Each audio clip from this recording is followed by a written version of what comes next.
আমি পারলে আরো ছোট করবো, যেহেতু অনেক নিজেই লস করেছি টাইম, তাই টাইম বেশি নেব। সেটা হচ্ছে প্রায় প্রত্যেকেই জানে যে আমাদের কোন জায়গা থেকে কি ধরনের কোর্স সিলেকশন করি। এখন ইউটিউব মাস্টার সবাই সার্চ করলে পেয়ে যায় যে আফটার এইচএস এর পরে আমরা কোন ধরনের কোর্স করলে সেটা ঠিক হবে, সেটা আমরা পেয়েই যাই। কিন্তু তারপরেও মানে এইরকমটা হয় যে আমরা যখন ইউটিউবে দেখি ওখানে ফার্স্ট একটা আলোচনা, সেইখানে আলোচনায় আমরা ঠিক সিলেক্ট করতে পারি। তারপরে আলোচনায় তো শুনি, অনেক সময় ভেবে নিই যে আমি হয়তো এবার ডাক্তারি করতে ইচ্ছে ছিল, কিন্তু আমার মাধ্যমিকের আগে যদি আমার এই গাইডলাইনটা পেতাম তাহলে হয়তো সায়েন্স নিয়ে। অ্যাকচুয়ালি যে মানে নুরুল সাহেব, ওনাকে চেনেন হয়তো, আল্লাহ মিশনের সেক্রেটারি, ওনাকে চেনেন। তো উনি একটা স্টুডেন্টদের কাছে কোশ্চেন করেছিলেন যে একটা ছেলে কি হবে সেটা ঠিক হয় কখন। তো অনেক ইয়েরা মানে স্টুডেন্টরা এরকম অ্যান্সার করেছিলেন যে এরকমই হবে স্বাভাবিকভাবে, যে বাচ্চা হওয়ার পেটে আসার পরে বাবা মা সিলেকশন করে একটা ঠিক করবে যে আমার স্বপ্ন এটা, তারা তর্ক বিতর্কে যেটা জিতবে বা আলোচনার মাধ্যমে যেটা সমাধান হবে সেটাই, বা তাদের ক্যাপাবিলিটি অনুযায়ী যেটা আপডেট আছে। কিন্তু উনি এটা বলেছিলেন যে ওনার এটা অ্যান্সারটা অনেকে হয়তো পছন্দ না করতে পারে, যে যখন একটা আরেকটা লাইফ পার্টনার চয়েস করে তখনই তার ফিউচার জেনারেশন কি হবে সেটা অনেক সময় ঠিক হয়ে যাবে। এটা আমি ব্যাখ্যাতে যাচ্ছি না, এটা আপনারা নিজেরা ভাববেন যদি ভালো মতো দিক থাকে। আমি এটা বিষয়টা নয়, বিষয়টা হচ্ছে যে আপনি কেরিয়ার চুজ করবেন ছেলে এবং মেয়ে প্রত্যেকের জন্যই। কিন্তু ইসলামিক এটা একটা মসজিদ, আমি এখানে দাঁড়িয়ে বলছি, প্রত্যেকের জন্য শিক্ষা গ্রহণ করাটা একটা অপরিহার্য বিষয়। আজকের দিনে দাঁড়িয়ে ভারতবর্ষে বিশেষ করে আমাদের যে কত জরুরি সেটা মানে আপনারা ভালোভাবে বুঝতে পারছেন। অনেকের টেন্ডেন্সি এরকম হচ্ছে যে কোন রকম ভাবে একটু ঘরে যদি মেয়ে সুন্দর হয় তাহলে মাধ্যমিক ভর্তি পার করে দেয়। মানে তার কারণে হচ্ছে পাড়া প্রতিবেশীর যে আইবাড়ি যারা ঘটকতালি করে তারা ওই রকম ভাবে মেয়ের পেছনে লেগে যায়, বাবার পেছনে লেগে যায়, দিয়ে শেষ পর্যন্ত বিয়ে দিয়ে যায়। কিন্তু পরিবেশটাকেও আসলে পরিস্থিতি মানে এইরকম একটা পরিস্থিতি তৈরি হয়ে গেছে যে বাবা মা সেফটি মনে করে হয়তো সেটা। আর যারা একটু শিক্ষা দিতে চায় তারা বিষয়গুলোকে চুজ করে, ভাবে যে বাড়িতে থাকলে ছেলে মেয়েরা টিউশন যাবে, এটা করতে গিয়ে হয়তো প্রবলেম হবে। যাই হোক, সব থেকে বড় জিনিস হচ্ছে, আমি ব্যাখ্যাতে যাচ্ছি না, সময় খুবই কম, যেটা বলতে চাইছি যে ছেলে মেয়ে প্রত্যেকে যে কে কি করবে সেটা ক্লাস 8 থেকে ঠিক করা উচিত। ক্লাস 8 এর পরে তাকে গাইড দেওয়া উচিত। যদি 8 থেকে ঠিক না করে তাহলে মাধ্যমিকের যে সিলেবাস সেটা সে ঠিক করতে পারবে না। মাধ্যমিক এমনই একটা দিক যেটা আপনি একটা বাড়ি যখন তৈরি করবেন, স্বাভাবিকভাবে বাড়ি যত মজবুত করবেন তত আপনার উপর দিকে কতই ওঠান না কেন প্রবলেম হবে না, চিন্তা থাকে না। কিন্তু ভিত যদি নড়বড়ে হয় তাহলে কিন্তু প্রবলেম হবে। আপনি গিয়ে কি কোর্স সিলেকশন করবেন তখন কিন্তু সেটা হবে না। মাধ্যমিকের আগে যদি ঠিক করেন তাহলে সায়েন্স নিতে আপনার সুবিধা হবে। আর সায়েন্স এমন একটা সাবজেক্ট যেটা মাধ্যমিকের মানে এইচএস যে মাধ্যমিকের পরে সায়েন্স নিতে হবে, সেইখানে নিয়ে গিয়ে যদি আপনি এইচএস কমপ্লিট করেন আপনার জন্য গোটা পৃথিবীর সব দরকার করা, এটা আপনারা জানেন। সেটা আপনি সব প্রফেশনে যেতে পারেন। তারপরে অনেকে যারা সায়েন্স নিতে পারেন না তারা আর্টস নেবেন। আর্টস নিলে তার জন্য সায়েন্স যে ব্যাকগ্রাউন্ড, বিশেষ করে মেডিকেল বা ইঞ্জিনিয়ারিং, এগ্রিকালচার, এই বিষয়গুলোকে মেডিকেল ফিল্ড বা এই ধরনের সেগুলো সায়েন্স স্ট্রিম ছাড়া যেগুলো হয় না সেগুলো বাদ দিয়ে সবই হতে পারবে। টিচিং ফিল্ডে যেতে পারবে বা ম্যাক্সিমাম এগুলো যেতে পারবে। বাকি কমার্স যারা বিজনেস, যাদের অ্যাটিটিউড আছে, বিজনেস যাদের ন্যাক আছে, চার্টার্ড অ্যাকাউন্ট আছে বা এই ধরনের ইকোনমিক নিয়ে যাদের চিন্তা আছে বিজনেস নিয়ে, তারা সেটা করবে। যাদের শর্ট টার্মে জব চাই, যেমন হচ্ছে যে ভোকেশনাল কোর্স করবেন, তারপরে ডিপ্লোমা ইঞ্জিনিয়ারিং করে বা আইটিআই কিছু কোর্স করে শর্ট টাইমে অ্যাসিস্ট্যান্ট যে জবগুলো হয় সেগুলো তারা করতে পারে। এই একটা ব্যাপার, সেটা সবাই আমরা জানি। আমি সেই দিকে যাচ্ছি না, আমি জাস্ট এই সিচুয়েশনে ভারতবর্ষের এরকম পরিস্থিতি যে আমাদের কমিউনিটির সাথে আমি জাস্ট কয়েকটা কোর্সের কথা, কয়েকটা এর কথা আমি আপনাদের কাছে বলবো। সেটা হচ্ছে আমরা সবাই সব ধরনের কোর্স সিলেকশন করি, কিন্তু দেখুন যারা সায়েন্স ব্যাকগ্রাউন্ডে তারা ফার্স্ট চয়েস আমরা মেডিকেল করি, যারা এমবিবিএস বা এই ধরনের প্যারামেডিক্যাল কোর্স এই ধরনের বা নার্সিং এরকম। সেকেন্ড যেগুলো হয়, যেমন ধরেন যারা গ্রাজুয়েশন কমপ্লিট করে ডাব্লিউবিসিএস বা এই ধরনের চিন্তা ভাবনা রাখে, এমবিএ করে সেগুলো আলাদা ব্যাপার, ইঞ্জিনিয়ারিং করে অত ট্র্যাডিশন নেই। আমার কথা বলার উদ্দেশ্য হচ্ছে যে মেডিকেলে যেমন ইনকাম আমরা হাই আর্নের জন্য ছেলেমেয়েদেরকে অ্যাডমিশন করাই বা ওইরকম টার্গেট রাখি যে আমার একটা ছেলে যদি পরিবারে ডাক্তার হয় তাহলে হাইফাই ইনকাম করবে এবং আমি সোসাইটিতে ভালো মতো আমার মানে বলতে পারবো সবাইকে। কিন্তু আরো কিছু কোর্স আছে যেগুলো খুব ইজি ছেলে মেয়েদেরকে পড়ানো যায়, আপনি ইনকাম হাইফাই করতে পারবেন, সাথে সাথে আপনি পজিশন, আপনি পাওয়ার সবকিছু থাকবে, আপনি একাই সেলফ ডিফেন্স করতে পারবেন। তার মধ্যে একটা কোর্স হচ্ছে লয়ের কোর্স, এলএলবি কোর্স। আপনি দেখুন সাপোজ একটা ফর এক্সাম্পল দিচ্ছি, আজকের দিনের সিচুয়েশনে আপনারা আমরা পার্টি পলিটিক্স করি না, রুলিং পার্টি করি না। আমার যদি ফ্যামিলিতে কোনো প্রবলেম হয়, কেউ যদি পারে দাদাগিরি করে, বন্ধু বান্ধব যদি কোনো কেসে ফেসে যায় বা পরিবার ফেসে যায়, তাহলে পার্টি পলিটিক্স করলে আমার হয়তো একটা চাকরি হবে না, থানায় গিয়ে আমাকে সেফটি দেবে, এই কারণে। কিন্তু একটা as a lawyer, as a advocate, আপনি বলুন ইন্ডিভিজুয়ালি সে একজন পাওয়ারফুল না। আপনি আমাদের ইন্ডিয়ান কনস্টিটিউশনে ওদের যে পদমর্যাদা দেওয়া হয়েছে, একদম অ্যাডভোকেটের যে পদমর্যাদা সেটা কিন্তু ইন্ডিয়ান কনস্টিটিউশনে সেটা রয়েছে। এবং সেটা সব থেকে একটা বড় জিনিস হচ্ছে আপনি ধরুন এখানে আনলিমিটেড ইনকামও হয়, আপনি এখান থেকে পরিষেবা দিতে পারবেন, আপনি পাওয়ার দেখাতে পারবেন।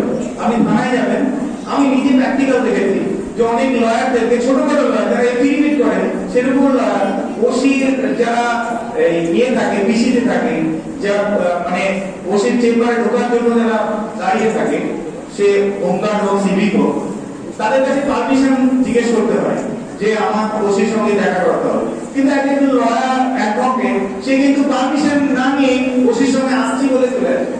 এই যে একটা সেলফ কনফিডেন্স বিল্ড করেছে। এই ধরনের কোর্সগুলো যদি আমরা ইয়ে করি, আজকে থেকে কত প্রবলেম। আপনি কেন আমি এই কোর্সটার কথা বললাম? আপনারা ভাবছেন আমি ইনকামের কথা বলতেছি না।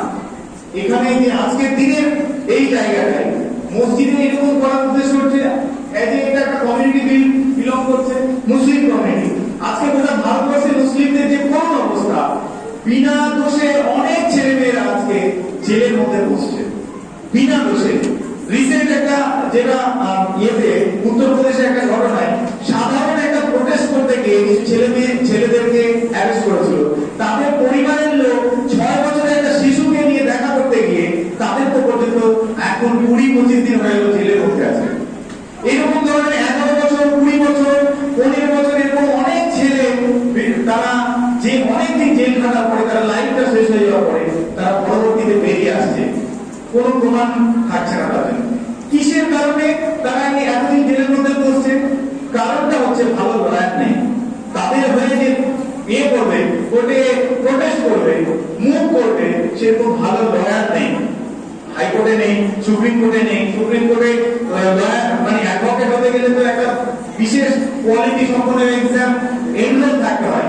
আমি হাইকোর্টের কথা বলছি, সেখানেও আমাদের ভালো লয়ার নেই যে বিনা দোষে কাউকে যদি অ্যারেস্ট করে নেয়। আজকে এখান থেকে যারা আছেন তাদের মধ্যে থেকে কাউকে যদি বেছে বেছে বিনা দোষে বিনা কারণে জিজ্ঞাসাবাদের নাম করে বাংলাদেশে এরকম ধরনের ঘটনা ঘটেছে, ওইটাকে কেন্দ্র করে কাউকে যদি এখানে ইয়ে করে দেয়, বা আজকে এই যে প্রোগ্রামটা হচ্ছে এখানে উস্কানিমূলক কিছু হচ্ছিল, এইগুলোই কাউকে অ্যারেস্ট করে নেয়। আপনি বলুন চোখ বন্ধ করে যে একেবারে কোনো ভয় না ছাড়াই একজন গিয়ে আপনার গিয়ে প্রবেশ করবে, ভালো লয়ার বলুন বা হাইকোর্টে মুখ করবে, এরকম চোখ বন্ধ করে বলুন যে এরকম ভালো লয়ার আছে। এই জায়গাটা থেকে মসজিদে আপনারা যারা বসেছেন, যারা স্টুডেন্ট আছে, ছেলে এবং মেয়ে প্রত্যেকে বলছি এই জায়গাটা করার জন্য, এই কোর্সটা সিলেকশন করার জন্য বাবা মাদেরকে বলছি। এটা কমিউনিটি থেকে হবে না। আরেকটা হচ্ছে যে সাংবাদিকতা, মাস কমিউনিকেশন জার্নালিজম।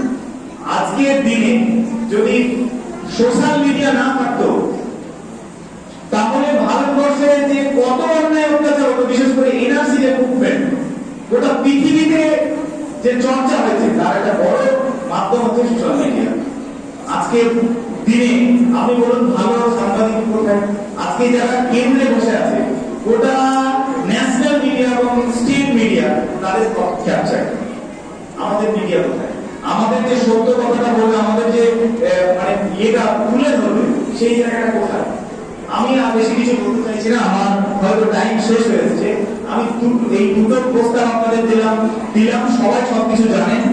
আর একটা জিনিস হচ্ছে, আমি যেহেতু একজন লয়ার স্টুডেন্ট এবং মানবাধিকার কর্মী, মানে এপিডিআর আপনারা জানেন, মানবাধিকার সংগঠন, association for protection Democratic rights, সেই স্টেট কাউন্সিল মেম্বার।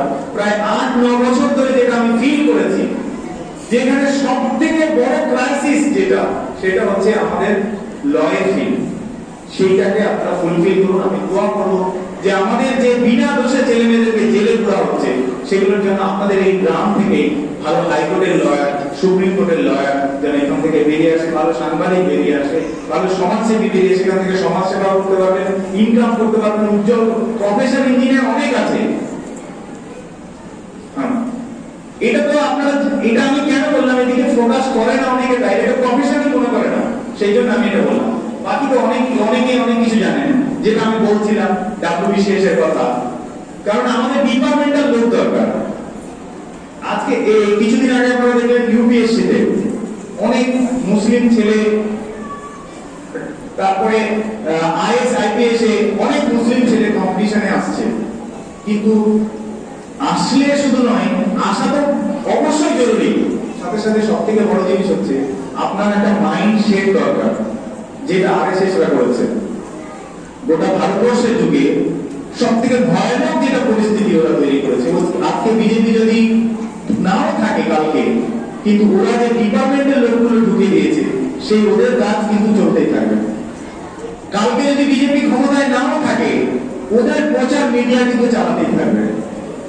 কালকে যদি ওরা নাও থাকে, সুপ্রিম কোর্টে যে ওরা বিচারপতিগুলো বসিয়েছে 10 বছর ওইগুলোকে চেঞ্জ করতে পারবেন না। তাই ওদের ওই জায়গায় বসে বাবরি মসজিদ তথা গোটা ভারতবর্ষের বিভিন্ন ধরনের যে রায়গুলো হচ্ছে বিভিন্ন কোর্ট থেকে, ওদের জাজেস গুলো সেই কিন্তু জায়গাটা দিতেই থাকবে। সুতরাং আমাদের ডিপার্টমেন্টাল লোক দরকার। এমনি শুধুমাত্র চলার জন্য এই লকডাউনে আমি ভালো মার্কস পেয়ে গেলাম, মার্কস দেখার জন্য পড়াশোনা করে কোনো লাভ নেই। ভালো স্টাডি করতে হবে। আমি পরে কি হবো সেটা বড় জায়গা হচ্ছে, আমি যে কোর্সটা করছি, যদি আমি গ্র্যাজুয়েশন করি তাহলে সেই কোর্সটা আমাকে ভালোভাবে করতে হবে। তাহলে না আমার কোয়ালিটি বিল্ড হবে, তাহলে আমি গিয়ে আফটার গ্র্যাজুয়েশনে আমি WBCS হোক বা অন্যান্য যে কম্পিটিশন পরীক্ষাগুলো আছে, ডিপার্টমেন্টাল পরীক্ষাগুলো আছে, সেগুলোতে অ্যাচিভ করতে পারবো। সব থেকে বড় জিনিস হচ্ছে যে এই আমি একজন আইনের লোক হয়েও বা মানবাধিকার কর্মী না, আপনাদের কাছে আর একটা পরামর্শ আপনাদের কাছে বলতে যাবো, আইনি পরামর্শ। সেটা হচ্ছে যে দেখুন, আমাদেরকে অনেককেই এখানে অনেক মরণাদেরকেও বা আপনাদের ভালো শিক্ষিত প্রফেসরদেরকেও মাস্টারমশাইকে বিনা দোষে জেল হেফাজতে নিয়ে যেতে পারে জিজ্ঞাসাবাদ করার জন্য। কিন্তু কিছু জিনিস আছে যেগুলো আপনাদের জানা দরকার। পুলিশ বিনা কারণে আমাকেও নিয়ে যেতে পারে, কিন্তু আমার কি কি রাইট আছে, মানে আপনার কি কি রাইট আছে? পুলিশ যখন আপনাকে অ্যারেস্ট করতে আসে, তখন সেই সময় আপনাকে এইটুকু অধিকার রয়েছে যে আপনি জিজ্ঞেস করতে পারেন। ধরে নেন আপনাকে পুলিশ এলো রাত্রেবেলায় কোনো এখানে মসজিদ থেকে অ্যারেস্ট করতে এলো। এই গ্রামের মানুষ, আপনি জড়ো হয়ে বা গ্রামের বিশিষ্ট মানুষরা জড়ো হয়ে এটা বলতে পারবেন বা উনিও বলতে পারবেন যে আমাকে যেভাবে নিয়ে যাচ্ছে, আপনাকে যেভাবে নিয়ে যাচ্ছে, আপনাকে একটা অ্যারেস্ট মেমো দিতে হবে। কিন্তু সেটা দেয় না। স্বাভাবিক আপনি প্রশ্ন করুন যে আমাকে কেন দেওয়া হচ্ছে না? পাশের লোকজন যারা আছেন তারাও এটা বলতে পারেন যে আপনি যে আমাদের মৌলানা সাহেবকে নিয়ে যাচ্ছেন জিজ্ঞাসাবাদ করার জন্যই, সেইটা আপনি কিন্তু আমাদেরকে কি অবস্থায় নিয়ে যাচ্ছেন, কি পোশাকে নিয়ে যাচ্ছেন, পরে কিন্তু বলতে পারেন যে আরপিএক্স পাওয়া গেছে, বোমা পাওয়া গেছে, পিস্তল পাওয়া গেছে, লাদেনের গ্যাসেট পাওয়া গেছে, বলতে পারেন। তাহলে সেইটা আপনি কিভাবে নিয়ে যাচ্ছেন সেটা আমাদেরকে একটা মেমো দিন ফার্স্ট। তারপরে আপনি জিজ্ঞেস করতে পারেন আপনারা কারা এসেছেন। যদি সিভিল এসে থাকে কারণ আপনাকে নিতে আসলে তারা কোনোভাবেও কিন্তু মানে সিভিল ড্রেসে থাকতে পারে, উইথ ইউনিফর্ম নেম প্লেট থাকতে হবে। যদি আপনার বাড়িতে আসে, কারো বাড়িতে আসে, তাহলে কিন্তু সেখানে যদি মহিলা থাকে আপনার বাড়িতে, তাহলে কিন্তু মহিলা পুলিশ থাকতে হবে। আপনাকে নিয়ে গিয়ে 24 ঘন্টার মধ্যে কোর্টে পুলিশ করতে হবে, এটা অনেকেই জানেন। যদি না করে, আপনি একজন মানবাধিকার কর্মী না হয়েও একজন লয়ার না হয়ে এটা জিজ্ঞেস করার অধিকার আছে যে আপনি কেন ওনাকে নিয়ে এসেছেন, অথচ 24 ঘন্টার ভেতরে পার হয়ে গেছে, তারা এখন কোর্টে এর মধ্যে থানার মধ্যে রেখেছেন, কেন কোর্টে পুলিশ করেনি। বা আপনি জিজ্ঞেস করতে পারেন কেন নিয়ে এসেছেন। হঠাৎ করে ধরে নিয়ে গেল, কিন্তু আপনাকে কোথাও পুলিশ করলো না, মানে কোথায় গিয়েছে, থানায় গিয়ে জিজ্ঞেস করছেন, থানায় গিয়ে বলছে যে না আমার এখানে নিয়ে আসেন। এটা বলতে পারেন, অনেক সময় এটা বলে আপনি জানেনই না, বলেছে যে আমার নার্কোটিক ডিপার্টমেন্ট থেকে এসেছে এটা ওটা, কিন্তু সেইখানে গিয়ে দেখা হলো যে আপনি ওইখানে গিয়ে ওই অফিসারকে গিয়ে বললেন যে আপনি আমার ভাইকে বা আমার ছেলেকে 24 ঘন্টা উইদিন 24 আওয়ারের মধ্যে আপনি আমাকে সশরীরে পেশ করুন, না হলে কিন্তু আমি হেভিয়েস্ট কর্পস করব। এটা আইনে প্রভিশন আছে যে 24 ঘন্টার মধ্যে বডি আপনাকে পুলিশ করতে হবে, না হলে কিন্তু সাজা হয়ে যাবে। এই জিনিসগুলো যদি আপনাকে মানতে পারেন না, মানার জন্য আপনি বলতে পারেন, এই জিনিসগুলো যদি আপনি জেনে রাখেন, সেলফ ডিফেন্সের ব্যাপারটাও জেনে রাখেন। ধরে নেন আরএসএস এখানে এসে আক্রমণ করবে, জাস্ট লাস্ট পয়েন্ট আমি বলবো, সেটা দিয়ে আমি শেষ করবো। সেটা হচ্ছে অনেক জায়গায় দেখেন দাঙ্গা করে, কিন্তু আমরা ভাবেন দাঙ্গা করতে এলে আমরা তো ফেসে যাবো, কারণ ওদের হাতে তো সরকার। যতদিন না পর্যন্ত সংবিধান আছে এটা জেনে রাখুন, যতদিন পর্যন্ত আমরা সংবিধান আছে আমরা রক্ষা করে যেতে ভারতবর্ষে, এটা আমি মাইকে বলছি, আমি প্রশাসনের সামনে বলতে পারবো, কারণ আমি বেআইনি কথা বলছি না, সংবিধানের কথা। যে কেউ যদি আপনাকে আক্রমণ করতে এলো এবং সেই আক্রমণটা যদি ইন্ডিয়ান আইপিসি 96 থেকে, ইউটিউবে অনেকে সার্চ করবেন, 96 থেকে 104 পর্যন্ত সেলফ ডিফেন্সের যে অপশনগুলো, আর্টিকেলগুলো আছে, সেখানে আপনারা দেখবেন যে কি কি পর্যায়ে আপনি নিজেকে সেলফ ডিফেন্স করতে পারেন। সেই পর্যায়গুলো দেখবেন, যে পর্যায়ের মধ্যে আপনি করবেন সেই পর্যায়ে সে অনুযায়ী সেলফ ডিফেন্স করবেন। যদি তার হাতে সেই ধরনের কিছু থাকে, আপনি তার এগেইনস্টে যা ব্যবহার করতে পারবেন সেটা করবেন, দিয়ে সেলফ ডিফেন্স করবেন। ওরা দাঙ্গা করতে এলো, সেটা চলে যাবে না, চলে এলো কোন পর্যায়ে আপনি সেলফ ডিফেন্স করবেন, তারপরে যত্ন করবেন সেটা করবেন। আপনি এটা ইউটিউবে যাবেন, মোবাইল আছে, তারা সার্চ করবেন ইন্ডিয়ান আইপিসি সেলফ ডিফেন্স যে আছে, শুধু সেলফ ডিফেন্স বলে আপনি করতে পারেন ইন্ডিয়ান আইপিসি, তাহলে আপনি পেয়ে যাবেন। এই বলে আমি আমার আলোচনা শেষ করছি।